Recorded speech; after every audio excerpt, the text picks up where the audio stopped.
ನಮಗೆ ಕೊಡ್ರಿ ಅದನ್ನು ಮಾಡಿ ಬಿ ಜೆ ಪಿ ಕೇಳ್ತಾ ಇದ್ದಾರೆ. ಬಿ ಜೆ ಪಿ ನೀವು ಮಾಡಿದ್ರೆ ಅವ್ರು ಹೇಳ್ತಾ ಇದ್ದಾರೆ.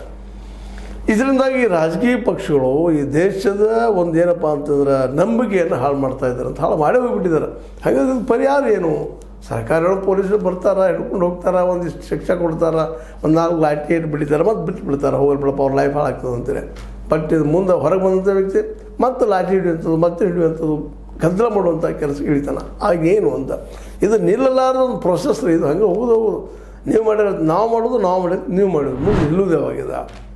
ಎಷ್ಟು ಜೀವಗಳು ಕಳ್ಕೊಳ್ಳೋದು ಇದಕ್ಕೆ. ಯಾಕಂದರೆ ಒಂದು ಕುಟುಂಬದ ಒಬ್ಬ ವ್ಯಕ್ತಿ, ಒಬ್ಬ ಗಂಡ ಆಗಿರ್ಬೋದು, ಮಗ ಆಗಿರ್ಬೋದು, ಯಾರು ಇರ್ಬೋದು, ಅದು ಆಶ್ಚರ್ಯ ಅವ್ರದ್ದು. ಆ ವ್ಯಕ್ತಿನ ದುಡಿಯೋ ಕೈ ಹೋಗಿಬಿಟ್ರೆ ಅವ್ರು ಏನು ಮಾಡಬೇಕು ಅವ ಜನ, ಆ ಕುಟುಂಬಗಳು ಅನ್ನೋ ಪ್ರಶ್ನೆಗೆ ಇವತ್ತು ಅವ್ರಿಗೆ ಗೊತ್ತಿಲ್ಲ. ಸರ್ಕಾರನೂ ಕೊಡ್ತದೆ ಒಂದು 10 ಲಕ್ಷ, 5 ಲಕ್ಷ, 20 ಲಕ್ಷ, 25 ಲಕ್ಷ ಪರಿಹಾರ ಅಂತೇಳಿ ಅವು ಬಂದು ಹತ್ತುದ್ರಾಗ ಏನೇನು ಆಗ್ತದೆ ನಿಮ್ಗೆ ಗೊತ್ತದ.